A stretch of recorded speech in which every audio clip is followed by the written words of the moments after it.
जी ने मार्केट को पिछले 30 साल से ज़्यादा ट्रैक किया है और काफ़ी जेम्स इन्होंने निकाले हैं, तो थोड़ा कोशिश करेंगे कि कुछ और जेम्स निकाले जाएं इनके थ्रू। मेहरबून जी, गुड मॉर्निंग। सबसे पहले तो शुक्रिया आवाज़ के साथ जुड़ने के लिए। आज काफ़ी बड़ी रिलीफ रैली मार्केट में इस समय, शायद अदानी फैक्टर है, ग्लोबल फैक्टर है, लेकिन पहले तो मार्केट पर आपका व्यू दीजिए। इस समय क्या रिस्क रिवॉर्ड के हिसाब से मार्केट में इन्वेस्टमेंट, फ्रेश इन्वेस्टमेंट बनती है या नहीं? सर, हमेशा प्लेजर है आपसे बात करने का Anuj ji. I think I know that questions आएंगे, सही ढंग के आएंगे, सोच समझ के जवाब देना पड़ेगा, तो मज़ा आता है वो इससे। और रही बात मेरा पर्सनल व्यू मार्केट में, तो एक कहना चाहिए कि मार्केट में एक फटीक जैसा आ गया था, आज भी है मैं कहूँगा। फटीक का मतलब क्या है? लोग जाते हैं ऑफिस में, टर्मिनल चालू करते हैं, देखते हैं मार्केट को, 3:30 पौने 4 बजे टर्मिनल बंद करके बोलते हैं तो और एक दिन गया, कुछ नहीं हो रहा है, कुछ नहीं हो रहा है, कुछ नहीं हो रहा है। अरे आप देखेंगे अनुज, तो 2022 से I think many people have just not seen any positive returns. बिल्कुल। अडानी के स्टॉक चले थे 2022 में, पीएसयू बैंक के स्टॉक चले थे, बाकी के सारे सेक्टर्स के stocks have taken a beat. और रही बात करंट ईयर की, पीएसयू बैंक उल्टे चले हैं, अडानी स्टॉक्स कटे हैं, बाकी के सारे स्टॉक्स उधर के उधर ही है। तो पीपल आर फीलिंग फ्रस्ट्रेटेड, थक गए, फटीग आ गई है कि अभी मुझे कुछ नया कुछ लेना नहीं है। Have they press the panic button? I think market ने अभी तक उनको पैनिक बटन प्रेस नहीं करवाया है, लेकिन जोर इससे मार्केट घटा था, जोर इससे कंसोलिडेट कर रहा था, एक रैली आना जरूरी था।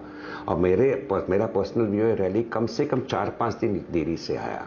इसका कारण है थोड़ा सा global markets recovery, definitely yes. I think Hong Kong, Hang Seng and Hong Kong, China also fared well in the last few days. And थोड़ा सा यूएस, डिस्पाइट द फैक्ट के बॉन्ड यील्ड्स बढ़ रहे, डॉलर इंडेक्स बढ़ रहा है, इंटरेस्ट रेट बढ़ने वाला है, I think somewhere S&P also is refusing to fall below a particular level. और रही बात ये problem as far as Adani fears को गोज, आई थिंक मार्केट को काफी रेस्पाइट मिला है कल। तो एक ट्रेडिंग रैली जो मैं 4-5 दिन से पड़ेगी, and possibly we will see a 17,800 or maybe even an 18,000, 18,200 on the higher side. But कहना कि market has bottomed out, I think would be too early. मेरा पर्सनल मानना है कि वैल्यूएशंस आज भी रिलेटिवली एक्सपेंसिव है। प्लीज अंडरस्टैंड कीजिए, इंटरेस्ट रेट्स जो बढ़े हुए हैं और शायद एक तो और बढ़ेंगे, इंडिया की बात कर रहा हूँ, आई think with a lag effect will impact profitability and demand. So we are heading for a slightly slower growth as far as earnings goes, and valuations ultimately थोड़े से adjust कर देंगे. One, because of global factors, gap काफी बढ़ गया है. And secondly, when growth slows down, automatically valuations start coming off. Downgrades भी बढ़ गए हैं. So this is not a market in which आपको just जाके buy करना है, सोचना है कि bottom हो गया है. This is a market in which you need to understand कि कुछ हो नहीं रहा था, घस रहा था, घिस रहा था, नीचे आ रहा था. It's a trading opportunity, trading rally. If you feel you are fleet-footed, you can go and buy into the market. Otherwise, valuations in quite a few cases have come down, and selectively buy करेंगे तो आप invest भी जरूर कर सकते हैं. But it's not a blind call कि जाके कुछ भी खरीदो and just wait for the next 1 year and you will make money. It's going to be a difficult market after this trading rally. चलिए ठीक है, तो मेहरबून सर, आपका कन्विक्शन कहाँ बन रहा है फिर? क्या बैंकों पर फ्रेश दाम लगाया जाए, आईटी जो अभी भी लोअर लेवल्स पर ही है रिलेटिव टू द मार्केट, वहाँ दाम लगाया जाए, या कुछ और ओल्ड इकोनॉमी स्टॉक्स? आपके प्रेफर्ड मार्केट पिक्स क्या होंगे इस समय? आई थिंक मैं इंफ्रास्ट्रक्चर एंड इंजीनियरिंग में काफ़ी बिलीव करता हूँ. Secondly I like railways and paper stocks. I think they are direct proxies to what the government wants to do. रही बात बैंक्स की, I think I have been very heavily positive on PSU banks for the last 1 year. I think 1 साल पहले बराबर मैंने कहा था IT stocks बेचिए और PSU बैंक स्टॉक्स लीजिए. And while PSU bank stocks did extremely well, पिछले 1-1.5 महीने में जो इससे घटे हैं, ऊपर से 20-25% नीचे आए हैं. लोग कहते हैं कि रैली खत्म हो गई. मैं कहूँगा कि this present fall in PSU bank stocks is providing a decent opportunity. तो when we talk of the overall market, मैंने आपको पूरा व्यू दे दिया, लेकिन आज के लेवल पे भी मैं कहूँगा डिस्पाइट द फैक्ट कि ट्रेडिंग रैली के बाद मार्केट फिर से घट सकता है, PSU banks are providing a good buying opportunity. मेरा पर्सनल मानना है कि आज के लेवल से शायद 20 से 40% आपको अगले 9 से 12 महीने में दिख सकते हैं। ये ज़रूर है कि इन्फ्लेशन बढ़ने से, इंटरेस्ट रेट बढ़ने से NIMs will somewhere top out, but उनकी जो बुक्स है वो रिलेटिवली और एब्सोल्युटली इतने क्लीन हो गए as compare to what they were 2-3 years ago कि आई थिंक कहीं पर एक अपॉर्चुनिटी बनती है। So I would say for the next 1 year I am quite positive as far as PSU banks goes, especially after the recent correction. रही बात infrastructure की, मैं कहूँगा कि quite a few stocks look very very very attractive, but valuations are not very cheap. Market जानता है infrastructure will do well, market जानता है वैल्यूएशंस आर क्वाइट हाई। और एक सेक्टर मुझे पसंद आता है वो है hotel sector. I think hotel में जितना मैं जानता हूँ अगले 2 साल में करीबन 2 से 3% कैपेसिटी बढ़ने वाली है, nothing more. Number of rooms are not going to go up sharply.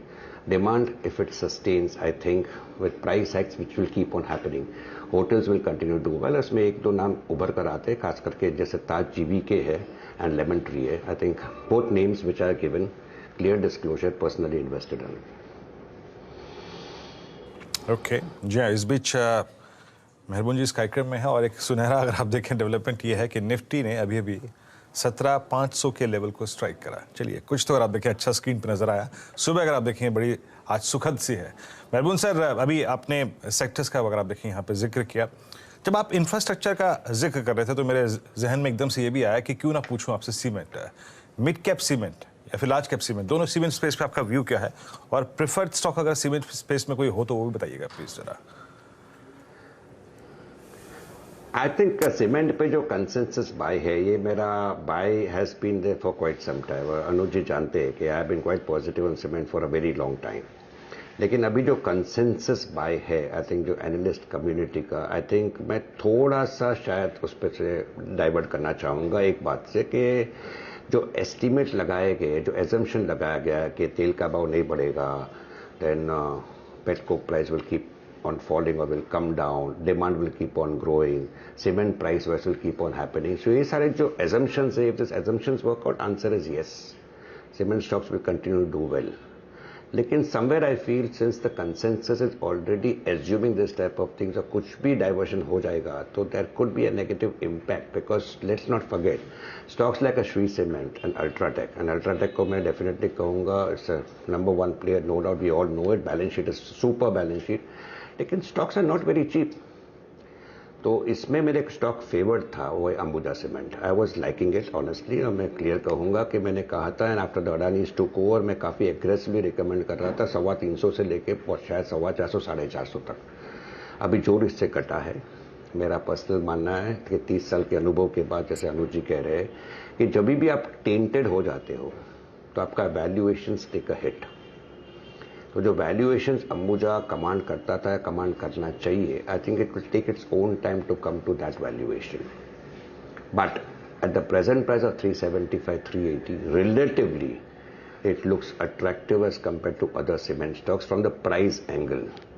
तो मैं कहूँगा कि मैं preferred bet right now would be Ambuja at 375, 380, काफ़ी जोर से कटा हुआ है। But I am not universally positive as far as cement stocks goes from the present level. Story अच्छी है, इंफ्रास्ट्रक्चर पिकअप होगा, डिमांड अच्छा रहेगा, but there are lot of other parameters which will need to be watched. So it's not easy to conclude that at the present level you are going to make big money in cement stocks. Market understands it, और market भगवान है, market ने already शायद discount कर चुका है। तो relatively I would prefer an Ambuja Cement to maybe a Shree Cement or an Ultratech or even a Dalmia Bharat at the present level. Okay चलिए एक बार बैंक निफ्टी वापस लाइए 41,000 अभी बैंक निफ्टी ने हिट किया, और एक बार वो 41,000 की कॉल एक बार फिर रिविजिट कर लेते हैं। फिर याद दिला दूँ 176 रुपये पे हमने वो कॉल स्पॉट की थी, और अभी अभी उसने प्रीमियम जो हिट किया 285 रुपये।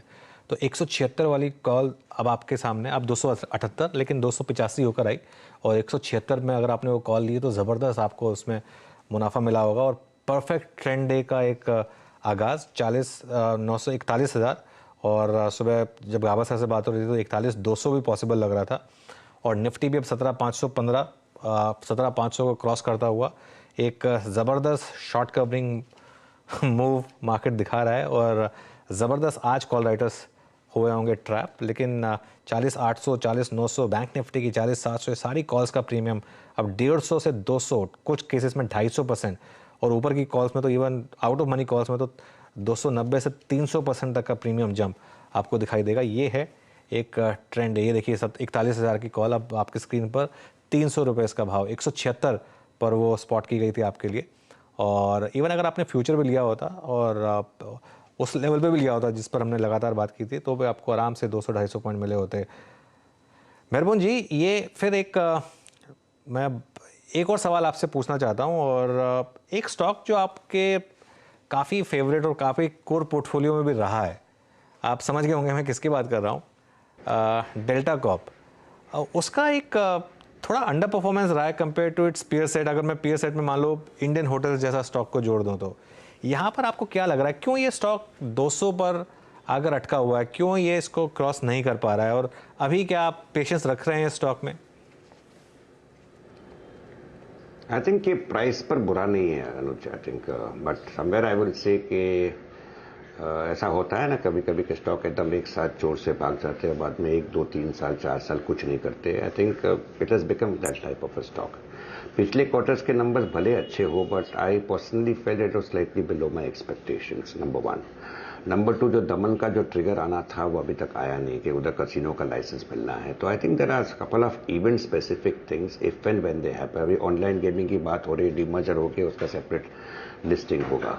How Delta Corp shareholders will fare because of that, at least I don't have too much of clarity on that right now. But I think on Goa, the other part of Goa, which is not yet fully developed, जहाँ पे नया airport आ रहा है, I think a big project is going to come, and possibly this will play itself out over the next 2, 3, 4 years. So अगर एक investor हो जो 2, 3, 4 साल पेशेंटली रुकना चाहता है, so I think he can go and buy at 190, 195। मुझे लगता है रिस्क डाउनसाइड बहुत लिमिटेड है, but there are not too many immediate triggers for the stock to go up sharply, मैं कहूँगा वो। तो I think this is the time where the stock is consolidating। रही बात बिजनेस की, I think it will keep on growing। Indians are possibly the second biggest gamblers after the Chinese, we all know that, and casino is one good option which is being provided for people as far as having some entertainment for themselves goes। Strictly मैं delta Corp को lemon tree या ताज जीवी की या और कोई hotel के साथ कंपेयर नहीं करना चाहूँगा। We all know that Delta Corp is mainly a gaming company with some hotels for themselves including the Daman hotel, but I think ultimately the end of it all, if they get the casino license in Daman, I think Delta Corp would be another different story, and we will discuss why the stock is 10, 20, 30% up. But the trigger, I don't know when it will happen, when that news will come. So as of now, I think the stock should continue consolidating with not much of downside risk. अच्छा मेहरबान sir, मैं इस बार की मतलब budget theme जो थी जिसमें railway पे, सड़क पे, इंफ्रास्ट्रक्चर पे काफ़ी पैसा आवंटित किया गया, बजट से पहले भी है। अगर आप देखिए रेलवे स्टॉक्स में काफ़ी सब्सटेंशियल मूव था। अभी थोड़ा पोस्ट बजट थोड़ा सा रिएक्शन वहाँ पे आया था, डाउनसाइड खुला था, स्टॉक्स नीचे आए थे, बट रेलवे पीएसयूज जिन्होंने वाकई पैसा बना के दिया CY22 के लास्ट हाफ में, सेकेंड हाफ में, क्या अभी कंसिडर करने चाहिए? आई थिंक अगर आपका इशारा toward stocks like Titagarh wagon और RV NL and all, I personally believe that the present railway ministry जो है, in 25-30 years I have not seen them being as aggressive as what they are right now. तो honestly मुझे अगर आप पूछो तो it was common sense कि you should have at least 1 or 2 railway stocks in your portfolio. अब ये आप टिटागर लीजिए या RV NL लीजिए या you take a proxy like a Timken India, it is your call, but I personally believe yes, steam काफ़ी बाकी है, बट हमेशा की तरह मैं कहना चाहूँगा कि मार्केट हमसे ज़्यादा होशियार रहता है, थोड़ा सा जल्दी से डिस्काउंट कर देता है, कंसोलिडेट करवाता है, स्टॉक थोड़ा नीचे आता है, पीपल स्टार्ट सेइंग कि बहुत हो गया, चलो एक बार हल्के हो जाते हैं, and then possibly the next move starts. तो अगर आप मुझे पूछो तो despite the rally in railway stocks is the top in place, my answer is certainly no. I personally believe there are a long way to go. Consolidate होगा, थोड़ा correction आएगा, but there are individual stocks to buy in this. Some people never back this Vande Bharat contract. They faltered. Others have done well. But इसमें मैं पूरी proxy में मैं कहना चाहूँगा कि इसमें Titagar Wagons looks good to me, RVNL looks good to me, and companies like a Timken India, which also is related to railways in its own way, CG Power, which also is related in its own way. All these companies, according to me, will do very well in the future. Stock valuations की बात अलग है, correction पे I think these are the stocks which one should keep on the radar. चलिए मेहरबून sir, शुक्रिया जुड़ने के लिए हमारे साथ आज और सारी बात करने के लिए, और आपको हैप्पी वीकेंड। थैंक्स। ओके, तो ये बात होगी मेहरबून सर से। अब जरा एक बार मार्केट का रुख कर लेते हैं।